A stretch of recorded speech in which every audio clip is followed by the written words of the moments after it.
मेरा प्रणाम स्वीकार कीजिए देवी सरस्वती।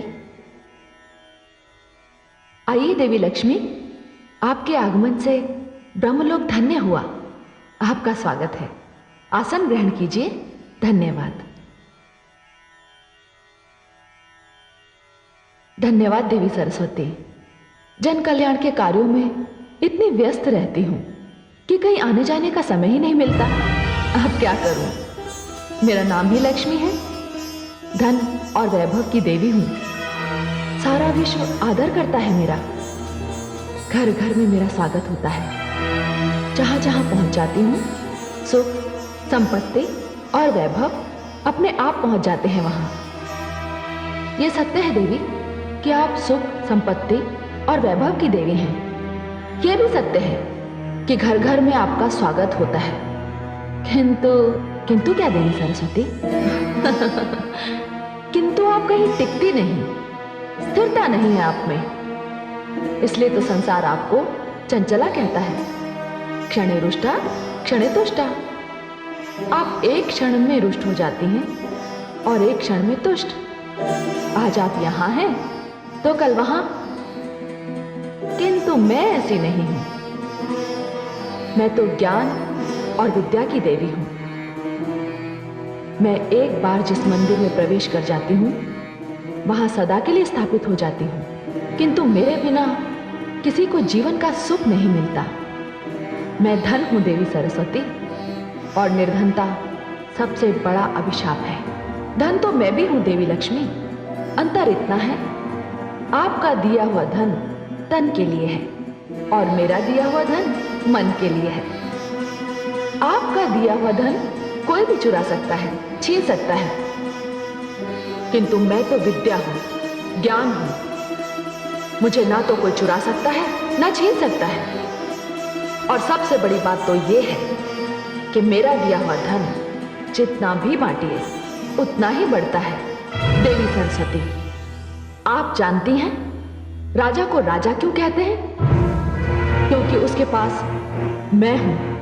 आप भूल रही हैं देवी लक्ष्मी, राजमुकुट का तब तक कोई अर्थ नहीं जब तक उसके पीछे राज तिलक का आधार ना हो, बल ना हो, संस्कार ना हो।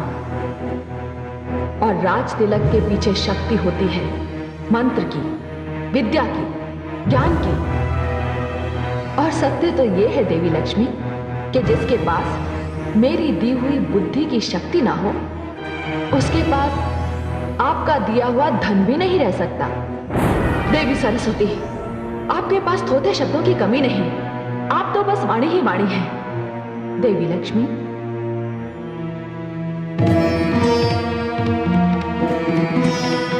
शब्द जब मंत्र बन जाता है तो उसमें दिव्यता आ जाती है। वाणी का जब विद्या से मेल होता है तब वो कंठ की शोभा बन जाती है और संसार उसे सुनने के लिए व्याकुल हो उठता है। वाणी अमृत है, वो सुगंध है जो होठों पर आकर वातावरण को धन्य कर देती है। देवी सरस्वती, सत्य तो ये है कि मेरे आने से उदास वातावरण आनंदमय हो जाता है। रोते हुए मुख हंसने लगते हैं। और वो बात तो आपने अवश्य सुनी होगी कि भूखे पेट भजन भी नहीं होता। देवी सरस्वती, आप कुछ भी कह लीजिए, मैं श्रेष्ठ हूं। देवी, ज्ञान और धन में यदि कोई श्रेष्ठ है तो वो है ज्ञान, क्योंकि ज्ञानी की पूजा तो राजा भी करता है। अतः श्रेष्ठ मैं हूं। आप श्रेष्ठ हैं या मैं, हम दोनों इस विवाद में ना पड़कर इसका निर्णय भगवान विष्णु पर छोड़ते हैं कि हम दोनों में कौन श्रेष्ठ है। मुझे स्वीकार है, तो चलिए।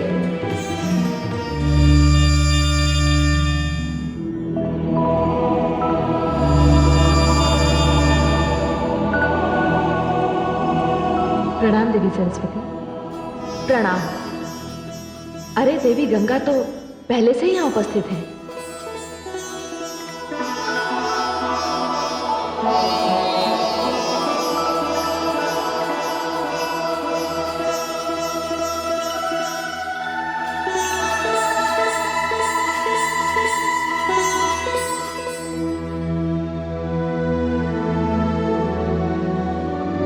हे देवी लक्ष्मी, आप मुझे स्वयं यहाँ लेकर आई हैं। आपने मुझे आसन तक ग्रहण करने को नहीं कहा। क्या विष्णु लोक में अतिथियों का सत्कार इसी प्रकार किया जाता है? क्षमा करें देवी सरस्वती। देवी लक्ष्मी तो श्री नारायण के हृदय में निवास करती है और मुझे अपने चरणों में रहने का अधिकार स्वयं श्रीहरि विष्णु ने ही दिया है। और रही आपकी बात, तो आपके लिए तो सदैव यहाँ स्थान की कमी रहती है। ये समस्या मेरी नहीं, आप ही की है। मैं अतिथि हूँ और नियमानुसार आपको अपना स्थान छोड़कर मुझे स्थान देना चाहिए। देवी सरस्वती, मैं तो अपना स्थान छोड़ने की सोच भी नहीं सकती। और मैं अपना स्थान छोड़कर कहाँ जाऊंगी? तो आप मुझे यहाँ लाई क्यों? अब तो ये बात मुझे स्वयं श्री हरि से पूछनी पड़ेगी कि यहाँ मेरा स्थान कहाँ है। किंतु इस समय ये संभव नहीं है देवी सरस्वती। वे योग निद्रा में हैं। मैं उन्हें जगाऊंगी और मैं आपको इसकी अनुमति नहीं दूंगी। आप घोर अपमान कर रही हैं मेरे देवी लक्ष्मी। देवी लक्ष्मी सत्य ही तो कह रही है। देवी गंगा, मैं जानती हूं कि आप इनकी हाँ में हाँ क्यों मिला रही हैं। मैं ये भी भली भांति जानती हूं कि वो कौन है जो मेरे विरुद्ध आपके कान भरता रहता है। भला मेरे कान कौन भरेगा? देवी गंगे हो ना हो, देवी सरस्वती का संकेत मेरी ओर है। इन्हें संदेह है कि इन्हें चढ़ाने के लिए मैं आपको उकसाती हूं। संदेह नहीं देवी लक्ष्मी, मुझे पूर्ण विश्वास है। ये सरासर अन्याय है देवी सरस्वती। ये बात मैं भली भांति जानती हूँ कि आप भगवान श्री हरि विष्णु के चरणों में स्थान पाने के लिए सदैव ही व्याकुल रहती है। किंतु नीलकमल ने ये स्थान स्वयं मुझे दिया है और आप देवी लक्ष्मी से व्यर्थ रुष्ट हो रही है। गंगा सत्य कह रही है देवी सरस्वती। हाँ, गंगा तो सत्य ही कहेगी ना।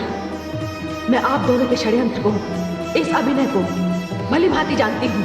देखिए देवी सरस्वती, यदि आपके मन में देवी लक्ष्मी के लिए कोई दुराग्रह है तो कृपया मुझे क्षमा करें, मुझे व्यवहार में ना लाएं। गंगे, आपको व्यवहार में लाने की क्या आवश्यकता है मुझे? मैं स्वयं इतनी सक्षम हूं कि अपने ज्ञान से, अपनी बुद्धि से, अपनी योग्यता से एक दिन श्री हरि के चरणों में ही नहीं, हृदय में स्थान प्राप्त कर लूंगी। नहीं देवी सरस्वती, नहीं, वो दिन कभी नहीं आएगा। उनके हृदय में मेरा निवास है और कोई कितना भी शक्तिशाली क्यों ना हो, मुझे श्री हरि के हृदय से कोई नहीं निकाल सकता। अच्छा, तो आप मुझे चुनौती दे रही है देवी लक्ष्मी। देखिए देवी सरस्वती, आपका विवाद देवी गंगा से आरंभ हुआ और अब आपने अपने क्रोध का लक्ष्य मुझे बना लिया। देवी, यदि आपको मुझसे ईर्ष्या है कि मैं ऐश्वर्य और वैभव की देवी हूं, तो इसमें मेरा कोई दोष नहीं। यह स्थान तो मुझे स्वयं आदि शक्ति परमेश्वरी ने दिया है। अच्छा, तो बहुत अहंकार है आपको अपने वैभव और अपने ऐश्वर्य पर। तो जाइए देवी लक्ष्मी, मैं आपको इस स्थान से अर्थात विष्णु लोक से दूर करती हूं। देवी सरस्वती, जाइए, मैं आपको शाप देती हूं। नहीं देवी सरस्वती, आप विष्णु लोक छोड़कर धरती पर चली जाएंगी और वहां तुलसी हो जाएंगी और आपका संबंध भगवान विष्णु से समाप्त हो जाएगा और धरती पर आपका विवाह किसी असुर से होगा। देवी सरस्वती, ये आपने क्या अनर्थ कर दिया? आपका विवाह तो मुझसे था और आपने देवी लक्ष्मी को श्राप दे दिया। ये अनर्थ मैं सहन नहीं करूंगी। जाइए, मैं भी आपको श्राप देती हूं कि आप धरती पर नदी बनकर प्रकट होंगी। जाइए, नीचे उतर जाइए।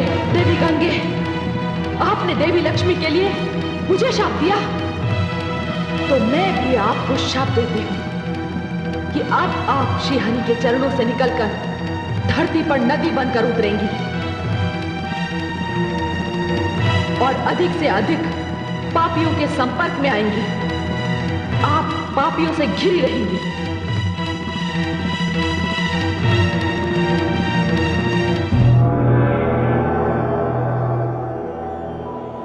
आदिशक्ति परमेश्वरी, ये क्या हो रहा है? आपकी रची हुई ये दो शक्तियां, देवी लक्ष्मी तथा देवी सरस्वती, आपस में लड़ रही हैं। क्यों? इसमें विचित्र क्या है? धन और बुद्धि में तो सदैव संघर्ष रहा है और सदैव रहेगा। यही तो होता आ रहा है। ऐश्वर्य कहता है उसके बिना सब व्यर्थ है। ज्ञान कहता है उसके बिना सब व्यर्थ है।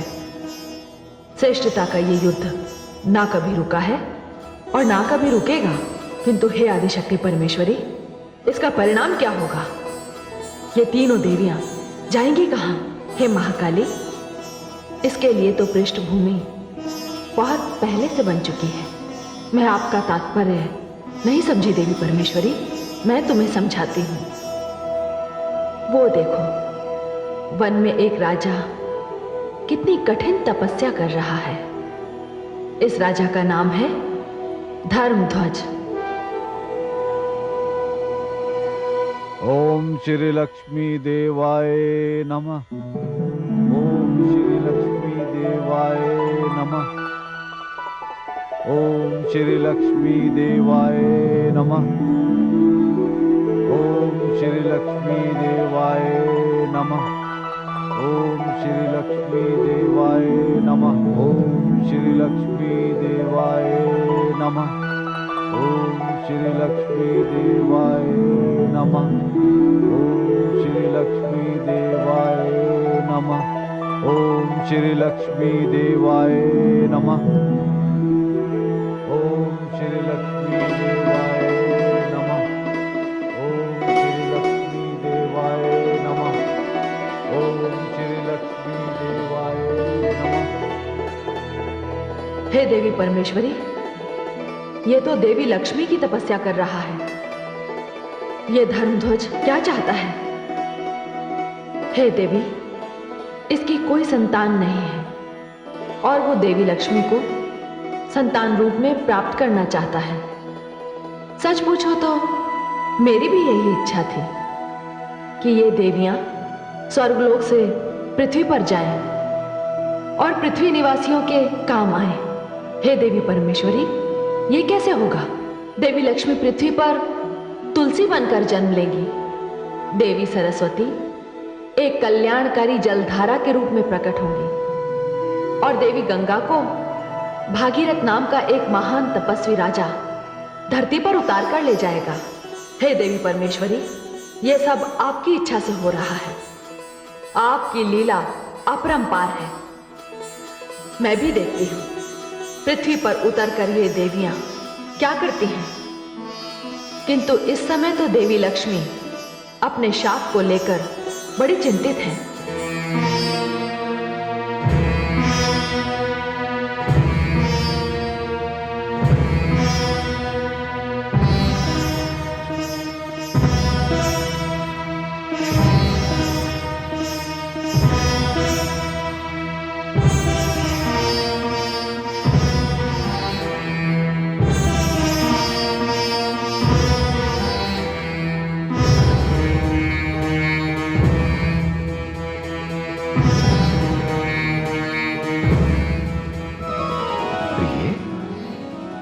मैंने आपको इतना अधिक चिंतामग्न पहले कभी नहीं देखा। हे कमल लोचन, आप तो यूं ही योग निद्रा में थे। आपको तो ज्ञात भी नहीं होगा कि यहां देवी सरस्वती ने पधार कर क्या अनर्थ कर दिया। नहीं नहीं, मुझे तो कुछ भी ज्ञात नहीं, परंतु अनर्थ क्या हुआ?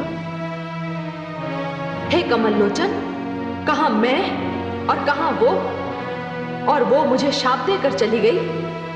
श्राप? आपको श्राप? क्या श्राप दिया उन्होंने आपको? मानव योनि में जन्म लेने का।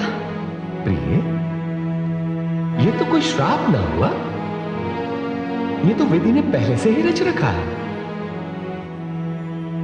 कदाचित आप ये नहीं जानते कि राजा धर्मध्वज आपको पुत्री रूप में प्राप्त करने के लिए आप ही की तपस्या कर रहे हैं। यदि आप उनका कष्ट देखेंगी तो आपका हृदय पिघल जाएगा और आपको उन्हें वर देना ही पड़ेगा। तनिक देखिए तो कि राजा धर्मध्वज की क्या स्थिति है।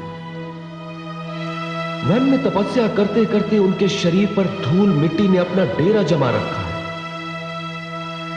वे कभी भी किसी भी भयानक वन्य प्राणी का आहार बन सकते हैं। आप तो करुणामयी है ना? जाने आपका ध्यान राजा धर्मध्वज की ओर क्यों नहीं गया?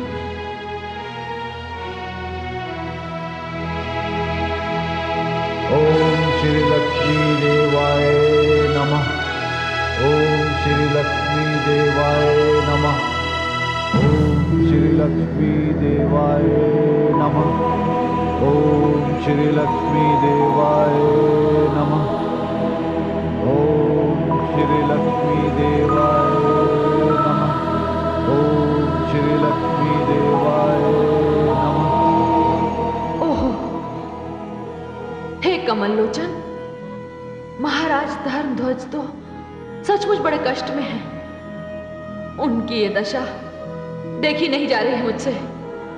मैं तो इसी समय जाकर उन्हें वरदान दे दूं, किंतु मैं आपके इस किंतु को भली भांति समझता हूं देव। आप इस संकोच में हैं कि पृथ्वी पर जाकर आप में सारे गुण मानव वाले आ जाएंगे। हाँ कमल लोचन, और मैं आपसे दूर हो जाऊंगी और सारी दैवी शक्तियां भी मुझसे छिन जाएंगी। ये बात तो है, किंतु मानव में एक विशेष गुण तो है कि वो अपनी तपस्या के द्वारा कुछ भी प्राप्त कर सकता है। ठीक उसी प्रकार जिस प्रकार राजा धर्मध्वज को आप पुत्री के रूप में उसकी तपस्या के द्वारा प्राप्त होंगी। हाँ, ये सत्य है, किंतु हे कमल लोचन, आपको मुझे सहयोग देना होगा। संसार में मैं आपके बिना कैसे रह पाऊंगी? हे प्रिय, आपसे दूर तो मैं भी नहीं रह सकता। मैं आऊंगा, आपके लिए अवश्य आऊंगा, क्योंकि आपको इस श्राप से मुक्त करने के लिए तो मुझे आना ही होगा। नहीं तो मेरा यह वैकुंठ अपनी शक्ति के बिना सूना सूना लगेगा। फिर आज्ञा दीजिए कमल लोचन, मैं प्रस्थान करती हूं।